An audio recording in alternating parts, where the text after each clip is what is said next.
onda, Waukegan? Do you all speak Spanish? Yeah! The majority of you do though, right? Like, I mean, Waukegan. I have never dreamed about doing comedy and having it take me to such exotic places like Waukegan. It's really an interesting place because it's like Waukegan. Anybody here a Marvel fan? Like one person right there has watched Black Panther. Okay, 2 people. Great. So I think Waukegan and Wakanda have a lot in common. Not only do the names start with the letter W, but then also you don't really know where it is in the map, but you've heard of it. And then also, Wakanda, first of all, Wakanda. They have one, if you guys have never seen Black Panther, get cultured. But, okay, so in Black Panther, Wakanda has this, like, one valuable resource that's, like, in charge and basically the main factor in making this country a prosperous and technological, great country, right? And Waukegan has a very valuable resource that also is in charge of developing the economy of Waukegan, and that is Latinos. Okay, that didn't land as well as I thought. Okay, whatever. Anyway, my name is Jose Alfredo. Yes, Alfredo, like the sauce. Thank you, one person that likes the sauce. It's a little spicier because I'm Mexican. Thank you, one other Mexican. Oh, okay, not the sauce probably. Oh. Sorry. Is your DJ your boyfriend? No, he's my friend. He's my high school friend. Are you sure? Yeah, because he looked like he was gonna beat me up. That was a horrible joke I just made right there. Anyway, so yeah, Jose Alfredo, I'm an artist, I'm a comedian, I'm also my parents' biggest disappointment. So like all the other Mexicans in the room, they were always a disappointment. You clapped a little too cheerfully there about that. That doesn't matter. You were still your parents' disappointment, it's fine. It just means I'm gonna live in their basement a little bit longer. I'm not the favorite of the room or the house. But my house now, it's turned into a Mexican standoff. Because all 3 of us, my parents and me, we have diabetes. So now we're all just standing there waiting, see who's gonna die first and get the house. And all I gotta do is buy a Portillo's cake, leave it on the kitchen counter. Well, it's a lot easier now with tamales and being in season, but whatever. Anyone here the favorite of the house? You, yeah, you can tell, she loves attention.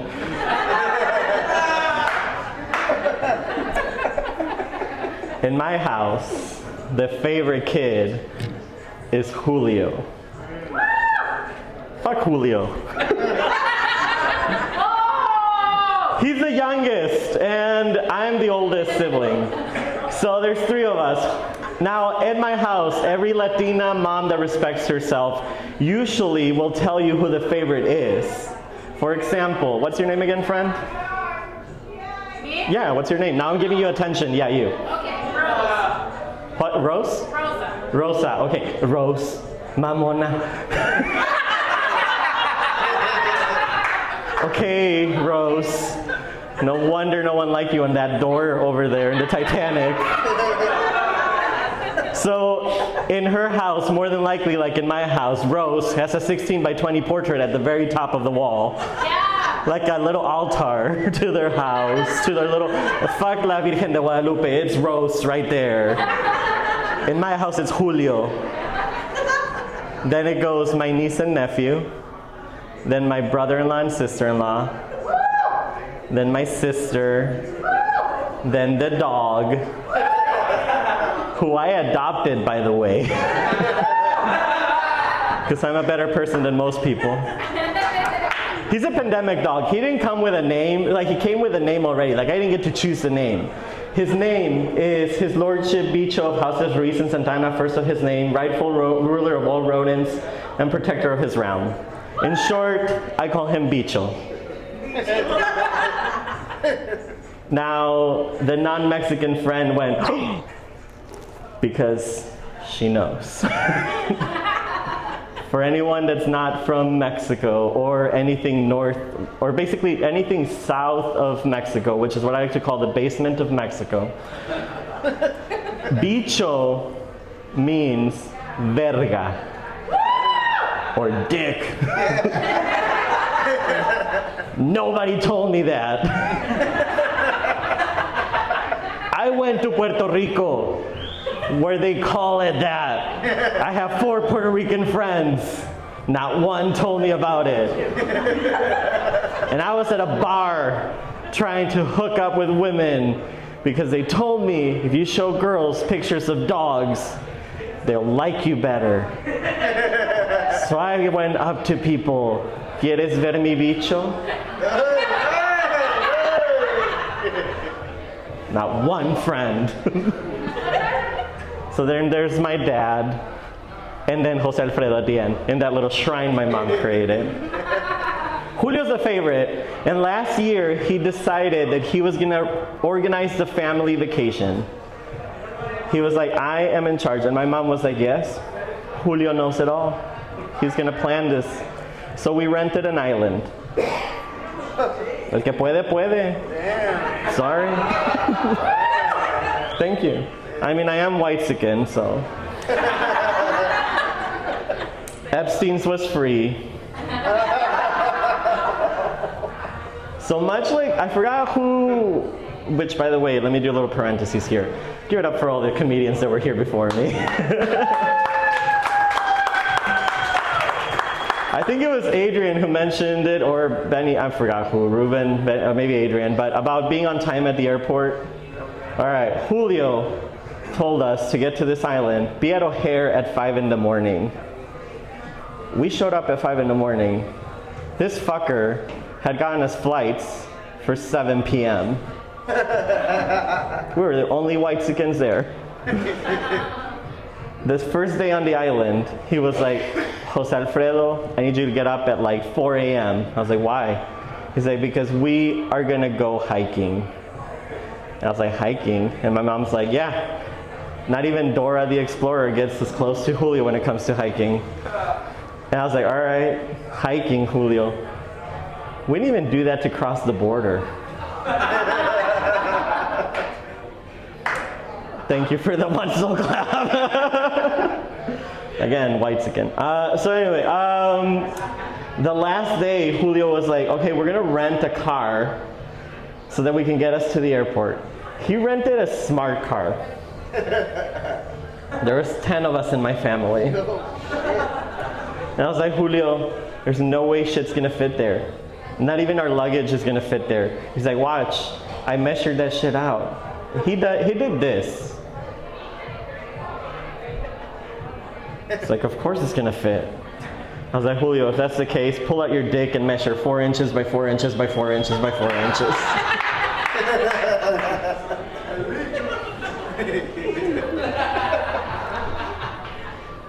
I was talking to my grandma the other day. There's no transition, keep up. And I was like, hey grandma, how are you? She's like, alive. I was like, damn. What, I want to inherit something. And she's alive because, so she's very stubborn and she wants to meet my son, her great-grandchild. Do it!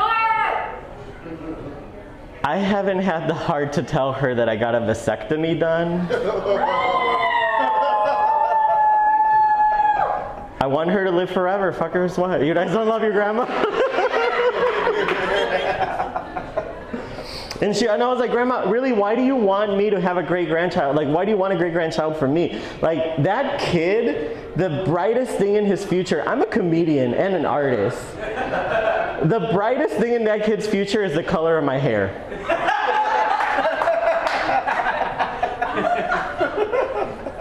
You're just doing a disservice to that kid. And she's like, come on, Jose Alfredo, I want you to meet the right one. So I did try for her. I did. I know you said do it, and I tried. So I went on Tinder to find love. Is that where you guys think that, right? Yeah, no.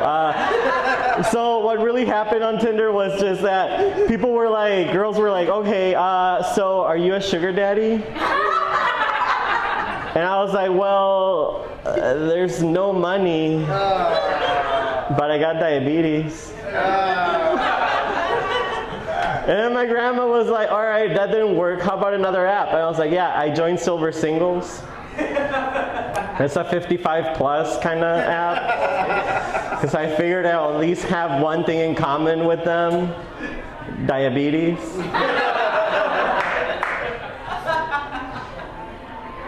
Anybody here worked in a corporate environment? 2 people, the rest of you, essentials during the pandemic. Got it. All right, so I used to work in corporate, and I want to teach you guys a little bit about corporate. Fucking hate corporate life. They fired me. I don't want to say the name of the company, but I was in my office at Verizon when Linda came up to me. You guys know Linda? Yeah. For HR, that bitch told me, she's like, wow, Jose Alfredo, you've lost a lot of weight. What did you do? And I was like, I got diabetes. So I found out because of her, because she kept track and record of everything I ate and every time I went to the bathroom. And if you guys don't know, if you go to the bathroom very frequently, that's the major symptom of diabetes. So that's why I needed to check myself out. And then she's like, well, do you miss carbs? And I was like, yes, bitch, I miss tamales. Anyway, I learned a lot of good things there. I learned about graphs and charts, and I'm going to show you guys a little bit about charts real quick, because I did a lot about charts and to-do lists. Like, yeah, I showered, I went to work, I took a shot. Kind of been making you laugh, so I think I can check that one off. So I did do a lot of charts, and this is my favorite chart. It measures P versus comfort of your bed. So basically, it tells us the more comfortable your bed is, the 100% chance you need to pee. The less comfortable you are, the less you gotta pee. And this right here is the last time I peed the bed.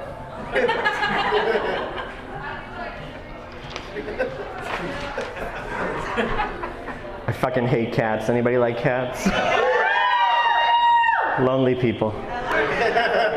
Anyway, I want to like cats though. I want to like them. I do. So I decided to compare cats to something I do like.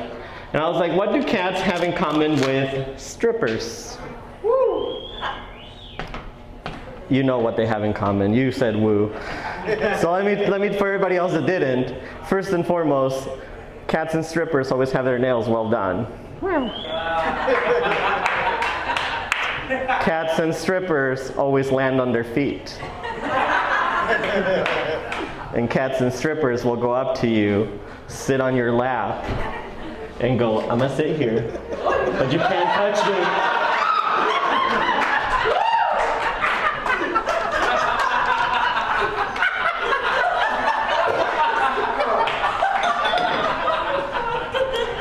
Don't get too excited, it was just a joke. I know your beer fell, but... Or are you just happy to see me?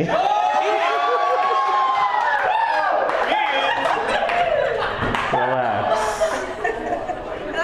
I have another chart for you guys. Okay, I got stuck. Hold, please. Oh. All right. Things that taste like chicken. Because in the office, there's always one person that's like, try it, it tastes like chicken. Grasshoppers coming in at 50%, well, 20, a little bit more than 25%. Yeah, it's the protein of the future, grasshoppers, for sure. Alligator. If you guys have been to the Taste of Chicago, alligator kind of tastes like chicken. Came in at like about a little over, under 50 right there. This one, 100%. Yeah, no surprise, chicken, yeah, chicken, 100%. Tastes like chicken, absolutely. I agree with you. Great surveying.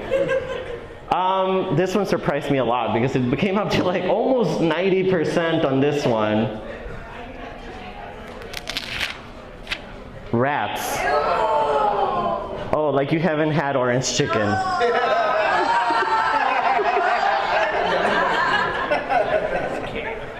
This one came in at 75%. This one surprised me too. I was very concerned for this one actually. Dicks. You have.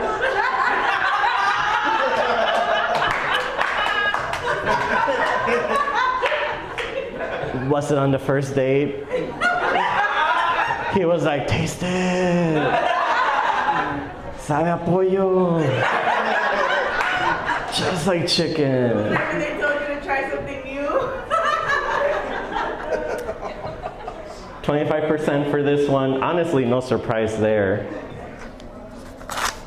KFC. Yeah, no surprise there. So I'm gonna leave you guys on this last one. Sorry, I've been here for a while, and you're probably tired of me already. I came here to the United States also like an immigrant, like Dave did. Yes, thank you. Very humbly with like $20 in our pockets, 100 grand in the bank.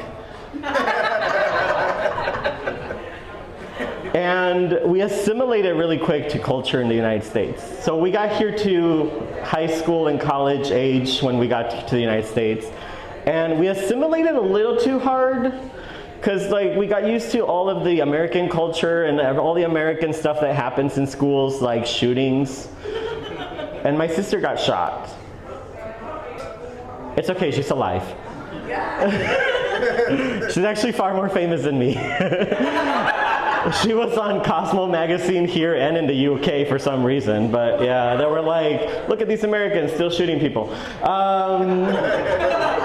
She survived. She did great. She's fine. But so this was back in 2008 at NIU.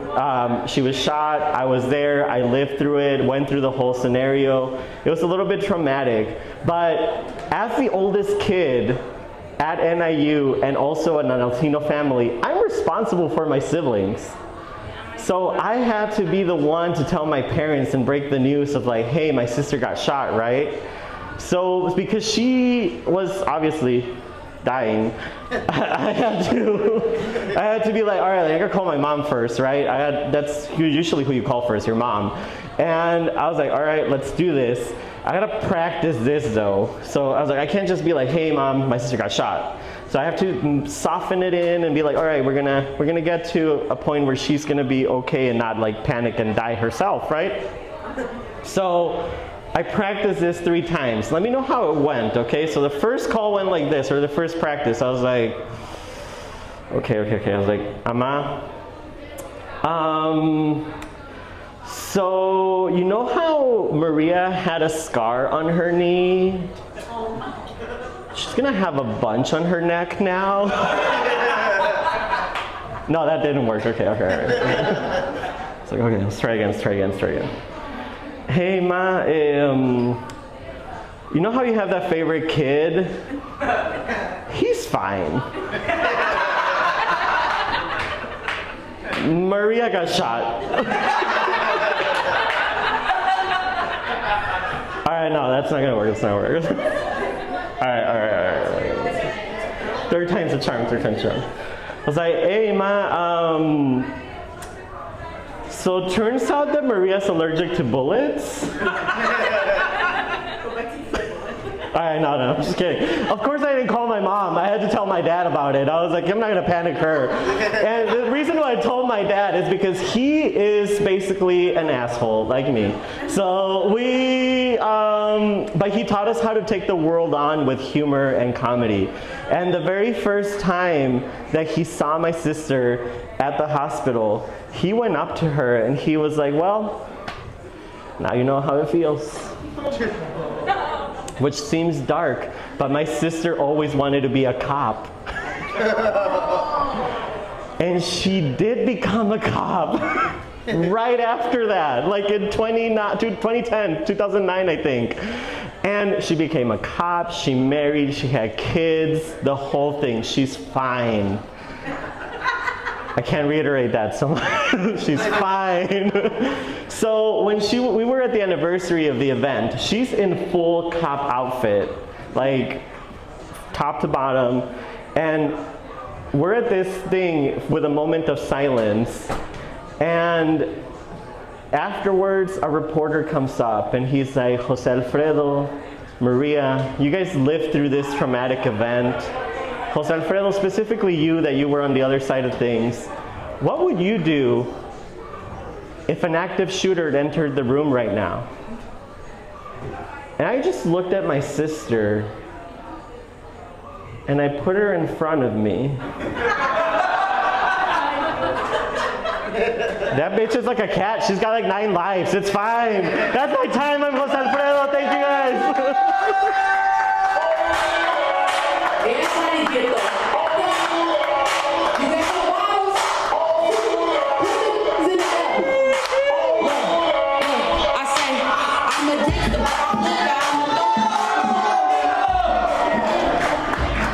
Again, guys, again. Thank you.